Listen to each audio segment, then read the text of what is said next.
Assalamualaikum warahmatullahi wabarakatuh. Halo, kembali lagi dengan kami channel Fakta Kehidupan.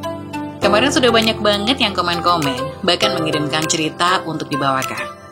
Kami ucapkan terima kasih untuk kalian semua ya. Semoga dimanapun kalian berada, tetap dalam keadaan sehat walafiat dan dalam lindungan Tuhan Yang Maha Esa. Kali ini kami akan menceritakan kisah yang tentu saja nama dan tempat sudah kami samarkan. Kisah kali ini menceritakan tentang suamiku tak percaya apa yang mertua dan kakak ipar lakukan padaku. Begitu melihatnya, dia terkejut. Pasti banyak banget yang penasaran dengan kisah ini. Gak usah lama-lama lagi deh, kita langsung masuk ke ceritanya.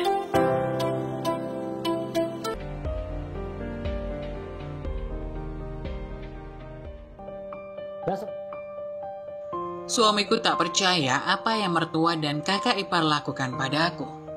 Begitu melihatnya, dia terkejut.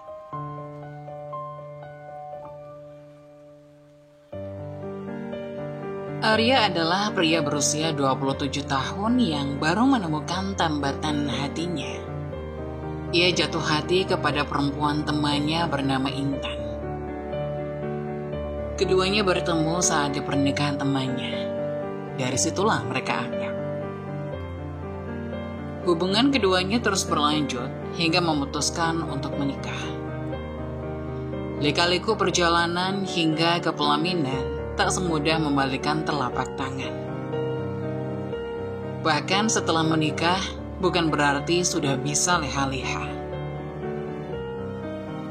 Mungkin ini baru selesai acara pernikahan, tapi tidak tahu bagaimana seterusnya. Cukup bersiap. Di kamar pengantin, Arya duduk bersama Intan. Keduanya saling lempar senyum, lalu bersamaan menghela nafas lega. Maaf ya, kita tinggal di rumah ibu saja. Aku masih harus bertanggung jawab ibu sama kakak. Tutur Arya menggenggam tangan Intan. Perempuan itu mengangguk. Sedari awal ia tidak pernah mempermasalahkan tempat tinggal. Ia akan ikut kemanapun suaminya pergi. Ia menghargai keputusan Arya. Setelah itu, malam yang ditemani cahaya rembulan menjadi saksi suami istri yang menunaikan ibadah mereka, menyempurnakan hubungan suami istri.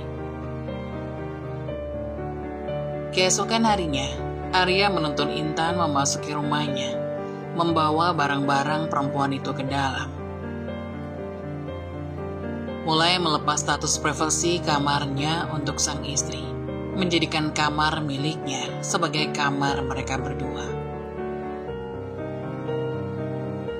Sudah beres-beresnya, ayo makan siang dulu, mumpung keluarga belum pada pulang. Mengakrabkan diri, tutur ibu kepada putranya. Namun jelas kalimat itu ditunjukkan untuk Intan. Beliau kembali ke meja makan, disusul Arya dan Intan kemudian. Masih baru menjadi istri, ditanyai berbagai bentuk pertanyaan. Intan berusaha menjawab dengan ramah tanpa mengurangi rasa hormat.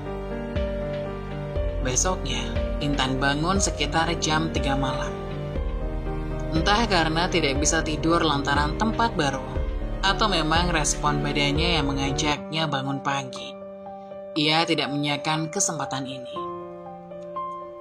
Melaksanakan sholat malam, dilanjutkan membaca Al-Quran sampai azan subuh, menyambung sholat subuh dan lanjut zikir.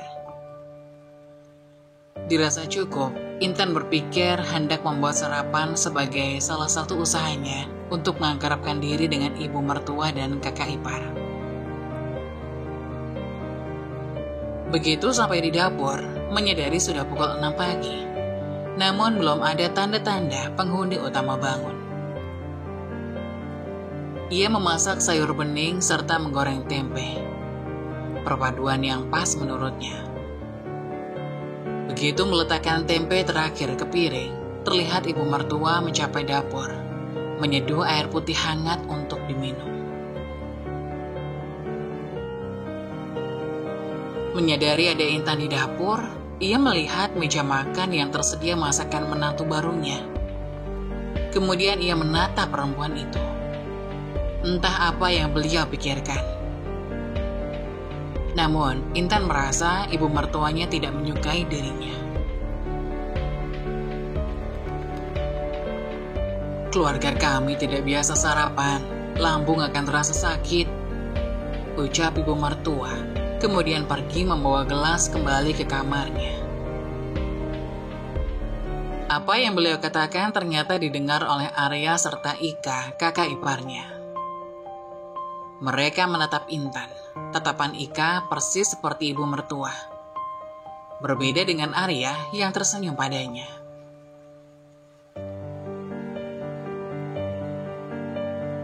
Kamu tidak akan membunuh kami dengan memaksa sarapan, kan? Ucap Ika mendesis, lalu melenggang pergi setelah tersenyum sinis. Tidak apa-apa, Intan. Siapkan bekal makan siang untukku saja ya. Minta Arya. Suaminya mengecup kening sang istri, lalu kembali sibuk bersiap berangkat kerja. Intan memasukkan nasi goreng yang baru selesai dia masak ke dalam kotak makan siang Arya. Walaupun hatinya masih sedikit terguncang dengan kejadian tadi pagi, dia berusaha menahan diri agar tidak terlalu terpengaruh. Arya sibuk bersiap-siap untuk pergi kerja, dan Intan bisa merasakan sedikit kecanggungan di udara antara mereka. Arya, ini bekal makan siangmu, ucap Intan dengan lembut, sambil menyerahkan kotak makanan tersebut kepada suaminya. Arya tersenyum tipis. Terima kasih sayang. Intan membalas senyumnya, meskipun dalam hatinya masih terbayang tatapan ibu mertuanya tadi siang. Dia mencoba menghibur diri bahwa semua perlu waktu untuk beradaptasi, terutama dalam pernikahan baru ini.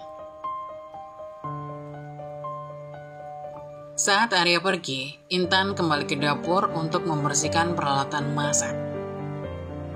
Dia mencoba mengingat-ingat apa yang mungkin telah salah dengan sarapan tadi pagi. Sudahkah rasanya kurang enak? Atau mungkin ibu mertuanya memiliki kebiasaan khusus terkait makanan? Pertanyaan-pertanyaan itu menghantui pikirannya, sambil dia membersihkan panci dan wajan. Sejenak kemudian, pintu ke dapur terbuka lebar. Intan menoleh dan mendapati ibu mertua, Nyonya Siska, berdiri di ambang pintu dengan ekspresi serius. Intan langsung merasa jantungnya berdegup kencang. Intan, bisa kesini sebentar? Ucap Nyonya Siska dengan suara yang tenang namun menegangkan. Intan mengangguk perlahan dan mengikuti ibu mertuanya keluar dari dapur menuju ruang keluarga. Mereka duduk di sofa berdampingan, dan suasana hening tercipta di antara mereka sebelum Nyonya Siska akhirnya membuka suara. Maafkan saya jika saya terlalu tegas tadi pagi, ucap Nyonya Siska dengan lembut. Saya tahu kamu berusaha untuk berbakti dan berbaur dengan kami, tapi saya ingin kamu mengerti bahwa kami memiliki kebiasaan tertentu di rumah ini. Intan mengangguk, mencoba memahami. Maafkan saya jika saya tidak memenuhi harapan, saya akan lebih berhati-hati lagi. Nyonya Siska menggeleng pelan. Kamu tidak perlu terlalu terbebani. Saya hanya ingin kamu tahu bahwa kami sangat menghargai usaha kamu. Dan tolong, panggil saya Ibu Siska saja. Intan merasa sedikit lega mendengar kata-kata tersebut. Dia tersenyum kecil. Terima kasih, Ibu Siska. Sekarang, ayo, kita bersiap-siap untuk makan malam. Aku akan membantumu, ujar Nyonya Siska sambil berdiri dan mengajak Intan kembali ke dapur. Saat mereka bersama-sama memasak dan menyiapkan makan malam, Intan merasa jauh lebih nyaman. Mereka berdua saling bertukar cerita tentang masakan favorit mereka. Intan merasa semakin akrab dengan ibu mertuanya. Setelah sarapan selesai, mereka pun duduk bersama di meja makan. Arya dan kakak iparnya, Ika, juga bergabung. Tatapan-tatapan dari pagi tadi yang terasa sedikit menegangkan, kini terasa lebih hangat dan akrab. Hari itu berlalu dengan damai. Intan belajar banyak tentang kebiasaan keluarga Arya, dan mereka mulai terbuka satu sama lain. Saat malam tiba, Intan merasa lega melihat bagaimana hari yang awalnya tegang bisa berakhir dengan kebersamaan dan saling pengertian. Saat ia berbaring di tempat tidur, ia merenungkan hari yang telah berlalu. Meskipun masih ada banyak hal yang perlu disesuaikan, Intan yakin bahwa dengan kesabaran dan niat baik, hubungan mereka dengan keluarga Arya akan semakin erat. Dan dari dalam hatinya, dia bersyukur bahwa meskipun ada cobaan kecil, mereka berdua telah memulai perjalanan baru ini dengan baik. Intan sedang menggosok pakaian kerja Arya. Ia tidak membuat sarapan seperti hari kemarin. Namun ia sudah memiliki rencana akan memasak makan siang nanti.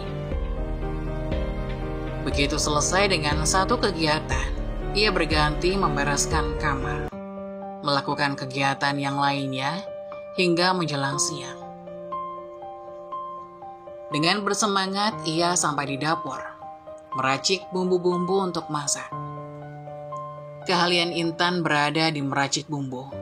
Sudah sedari kecil kerap membantu serta belajar banyak dari ibunya. Sehingga Intan pernah diminta membuka restoran saja oleh beberapa orang yang mencoba masakannya. Namun ia tidak pernah mengindahkan, belum waktunya, begitu kata Intan. Selepas memasak, karena sudah waktu zuhur, dia melaksanakan kewajibannya. Tanpa sadar, setelah sholat ketiduran dengan masih mengenakan mukena.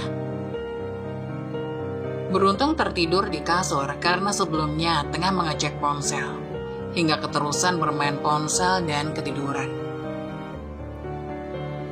Saat ia bangun, sudah sore dan melewatkan sholat asar tepat waktu. Begitu ia mandi, ia melaksanakan sholat, lalu melihat di dapur. Tahu kalau masakannya masih utuh di atas meja makan, ia menghela nafas. Sebenarnya apa yang salah dengan makanan buatannya? Ia tahu bahwa yang di rumah hanya dirinya serta ibu mertua. Namun, apa ibu mertuanya tidak makan siang? Padahal sarapan saja tidak. Pada akhirnya, ia menghangatkan masakan tadi, meninggalkannya di kompor hingga nanti malam saat semuanya bersiap untuk makan. Namun apa yang dilakukan ibu mertuanya membuat ia tidak berkutik. Ibu mertuanya menyuguhkan masakan baru, yaitu oseng mie kuning beserta tempe yang dibuat pedas. Tampak menggugah selera. Sedangkan panci masakannya berada di tempat cuci piring. Intan, kenapa? Ayo makan. Ajak Arya melambaikan tangan pada Intan. Intan tersenyum, perlahan bergabung ke meja makan. Ikhlas saja ia dibegitukan. Mungkin makanannya sudah basi, sehingga tidak layak dimakan. Jangan berburuk sangka terlebih dahulu. Intan menggigit bibirnya keras saat melihat potongan-potongan kain pakaian kerja Arya yang hampir hancur karena mesin cuci yang tiba-tiba rusak. Dia merasa panik dan takut. Tidak hanya karena baju itu sangat penting bagi Arya, tetapi juga karena hal itu bisa memperburuk hubungannya dengan ibu mertua. Ibu mertua yang sudah tidak pernah bersikap baik kepadanya. Dia duduk di ruang cuci dengan tangan gemetar, mencoba menyatukan benang-benang yang terlepas. Kenapa ini harus terjadi? Desis Intan pelan dalam hati. Mesin cuci yang ia harapkan akan menyederhanakan pekerjaannya justru menjadi bencana besar. Ika, kakak iparnya, yang selalu berada di samping ibu mertua, pasti akan menyenangkan hati ibu mereka dengan menyebarkan kegagalan ini. Intan menghela nafas berat, merasakan beban kecil dari baju yang hampir tak terpakai itu. Intan akhirnya menyerah, benang dan jarum jatuh di tangannya. Ia berdiri, melepaskan sarung tangan plastik yang menjaga jarinya dari jarum yang tajam. Kain pakaian itu terlalu rusak untuk diperbaiki. Matahari terbenam di balik jendela ruang cuci, menyoroti setumpuk pakaian yang perlu segera diurus. Langkahnya ragu ketika ia keluar dari ruang cuci. Dia harus memberitahu Arya tentang apa yang telah terjadi sebelum siang tiba. Sebelum ibu mertua mengetahui dan menciptakan cerita baru untuk menghancurkan hari Intan. Intan? Suara lembut Arya memanggilnya saat dia melewati ruang tamu menuju dapur. Dia menoleh dan melihat suaminya duduk dengan senyum tipis di wajahnya. Terlihat lelah setelah hari kerja yang panjang. Apa yang terjadi? Intan berusaha tersenyum lemah, tetapi takut itu masih terpancar di matanya. Ada sesuatu yang perlu kukatakan padamu, Arya. Ucapnya pelan, dia duduk di sebelah suaminya, mencoba merangkai kata-kata dengan hati-hati. Mesin cuci tadi tiba-tiba rusak. Baju kerjamu sebagian hancur. Arya menatapnya dengan ekspresi bingung. Hancur? Iya, Arya. Aku sudah mencoba untuk memperbaikinya, tapi tidak bisa. Kayaknya terlalu rusak. Intan menangis pelan, merasa frustasi dengan kejadian itu dan khawatir tentang bagaimana Arya akan menanggapinya. Arya berdiri, menyentuh bahu Intan dengan lembut. Tenang sayang, itu tidak masalah. Kita bisa membeli pakaian baru. Intan menatap suaminya dengan kejutan. Dia tidak menduga bahwa Arya akan bereaksi seperti ini. Tapi ibu, bisiknya. Aku akan berbicara dengan ibu, kata Arya mantap. Jangan khawatirkan itu. Yang penting, apakah kamu baik-baik saja? Intan mengangguk, tangisnya perlahan mereda. Dia merasa lega bahwa Arya tidak marah atau kecewa padanya. Terima kasih, Arya. Malam itu, setelah Arya tertidur, Intan duduk di tepi tempat tidur dengan perasaan campur aduk. Dia merenungkan hari yang sulit itu dan berharap bahwa kejadian itu tidak akan memperburuk hubungannya dengan keluarga suaminya. Dia berjanji pada dirinya sendiri bahwa dia akan lebih berhati-hati di masa depan, meskipun hidup di rumah yang tidak ramah. Matahari terbit menyinari ruangan mereka keesokan paginya. Intan bangun dengan tekad baru untuk menghadapi apapun yang akan datang. Dia tahu bahwa meskipun cobaan itu sulit, dukungan Arya membuatnya kuat untuk tetap berdiri tegar. Namun sekarang, Intan merasa tubuhnya gemetar saat udara senja menyelimuti halaman belakang rumah yang begitu akrab baginya. Dia merasa lega bisa sejenak menyendiri di sana. Meskipun aktivitas menyiram tanaman tidak sepenuhnya membawa kedamaian. Setiap percikan air yang jatuh ke tanah, baginya seperti menyaksikan kejadian-kejadian pahit yang terus-menerus menimpa dirinya. Pekerjaan rumah tangga yang dianggap sepele seperti ini telah berubah menjadi simbol penderitaan yang terus-menerus. Ia mengingat bagaimana ibu mertua dan kakak iparnya tidak pernah berhenti menciptakan situasi yang memalukannya, tanpa sepengetahuan Arya, suaminya sendiri. Mereka merasa bahwa Intan tidak pantas menjadi bagian dari keluarga mereka. Dan caranya menyampaikan itu adalah dengan perlakuan yang semakin menggurita. Siang itu, langit senja sudah berubah menjadi malam. Tanpa diduga, pintu belakang rumah tiba-tiba tertutup rapat. Intan tersentak dan berusaha membukanya. Namun pintu telah dikunci dari dalam. Ketakutan melanda saat menyadari bahwa dia terjebak di luar dalam kegelapan. Tidak lama setelah itu, Arya tiba-tiba pulang dari kerja. Ia merasa aneh melihat pintu belakang terkunci dari dalam. Ibu mertua memberitahu bahwa Intan sedang di halaman belakang dan Arya segera menuju ke sana. Hatinya berdegup kencang melihat Intan tergeletak lemas di tanah. Wajahnya pucat, seperti tak berdarah. "Apa yang terjadi?" teriak Arya, panik. Dia segera menggendong Intan dan membawanya masuk ke dalam. Ibu mertua hanya bisa memandang dengan wajah tanpa ekspresi.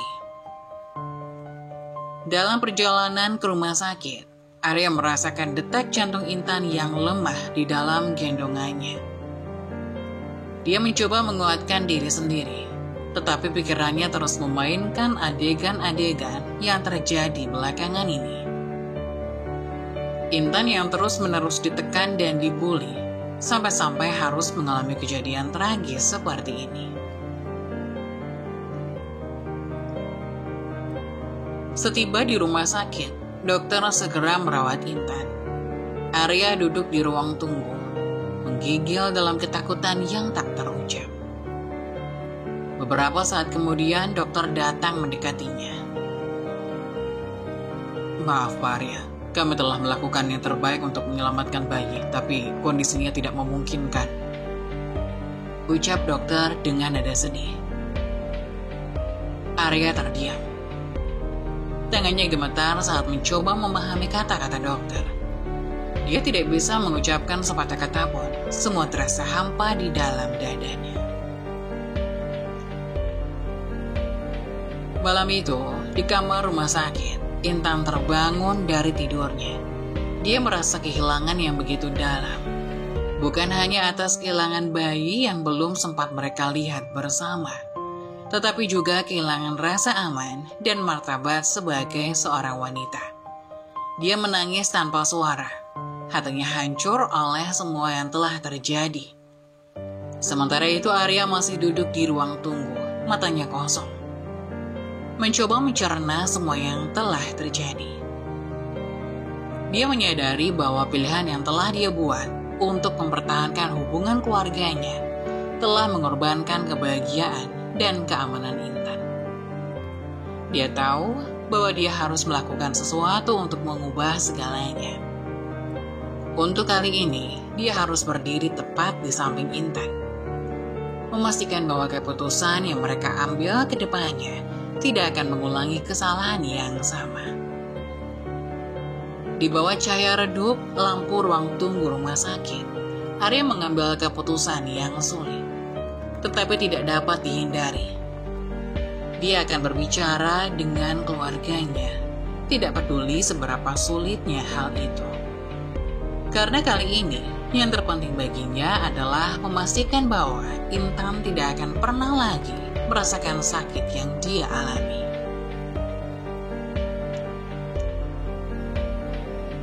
Saat-saat tersulitmu seringkali mengarah pada momen-momen terbesar dalam hidup.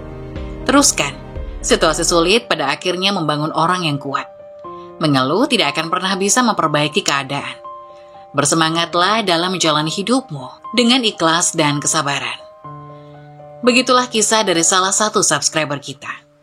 Semoga kita dapat mengambil hikmah dan nilai-nilai penting yang bisa kita jadikan contoh pada kehidupan kita sehari-hari. Bagi kalian yang ingin memberikan kritik dan saran yang membangun, kalian bisa tuliskan di kolom komentar. Kalian juga bisa membagikan kisah kalian untuk kami bawakan lewat nomor yang ada di kolom deskripsi. Jangan lupa tetap dukung channel kami dengan cara like, komen, dan subscribe, serta tunggu video-video selanjutnya. Sekian dari saya, terima kasih. Wassalamualaikum warahmatullahi wabarakatuh.